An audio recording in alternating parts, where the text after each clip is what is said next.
Bonjour, je suis le docteur Rémi Lombard. Je suis médecin spécialiste du sommeil. Avec le docteur Rémi Urgel qui mène des expériences sur le sommeil en conditions extrêmes, nous vous proposons de répondre aux questions que vous vous posez sur le sommeil.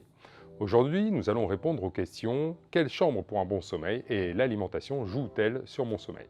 Si l'on prend l'exemple d'un navigateur, il dort dans un bateau en mouvement, bien souvent penché. Si le bruit de l'eau sur la coque et les claquements des voiles peuvent nous faire rêver, au moment de dormir, ça peut perturber. Alors vous l'aurez compris, pour bien dormir, il faut avoir un environnement de sommeil adapté. Si je reprends l'exemple de mon navigateur, le confort semble avoir son importance. De ce point de vue, il est conseillé d'avoir une literie et un oreiller confortables. Pour la literie, vous pouvez retrouver plus d'informations sur le site indépendant de l'Institut national du sommeil et de la vigilance. Pour l'oreiller, il est important qu'il soit adapté à votre morphologie. Comme nous sommes tous différents, il est parfois difficile de trouver chaussure à son pied. C'est pourquoi je conseille de choisir un oreiller que vous pouvez ajuster à votre morphologie en ajoutant ou en retirant de la matière. Si vous voulez un exemple, vous pouvez aller voir sur le site de Wopillow qui nous accompagne dans ces vidéos. Après le confort, il faut essayer de limiter les sources de réveil. L'une des premières plaintes de bruit dans la chambre est le ronflement. Il peut venir d'un animal de compagnie, auquel cas il vaut mieux le faire dormir ailleurs, ou alors de la personne qui dort avec vous. Dans ce cas, il est plus difficile de la faire sortir. Je ne peux que vous conseiller de faire l'essai de bouchons d'oreille ou de lui proposer de voir un médecin du sommeil pour traiter son ronflement. Même si l'on ne s'en rend pas forcément compte, la télévision dans la chambre peut nous réveiller. Si nous nous endormons devant, les éclats sonores vont nous sortir du sommeil profond pour aller dans le sommeil léger. Nous dormons donc, mais d'un sommeil fragmenté et moins réparateur. Une bonne chambre est donc une chambre que l'on réserve au sommeil ou aux activités intimes. Il faut en exclure la tablette, le téléphone, l'ordinateur et la télévision. Nous sommes des animaux diurnes sensibles à la lumière. Il est donc préconisé de dormir dans l'obscurité.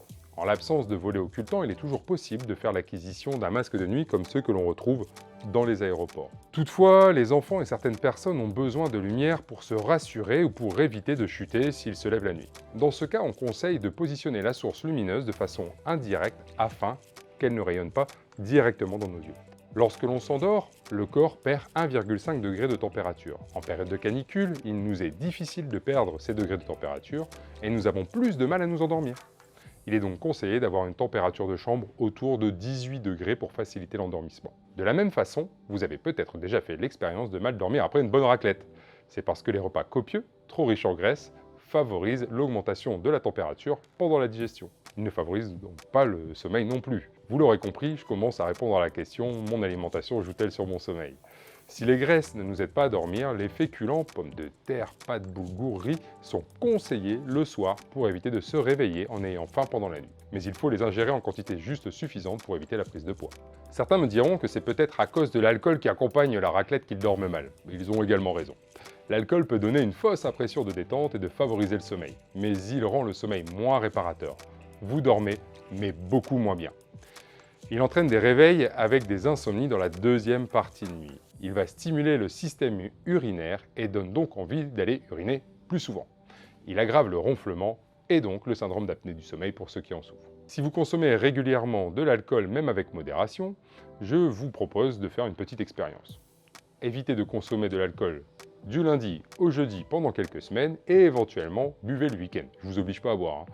Si tous les jeudis matins, vous êtes plus en forme que les dimanches matins alors que vous n'avez pas travaillé, vous saurez que l'alcool a un impact sur votre sommeil.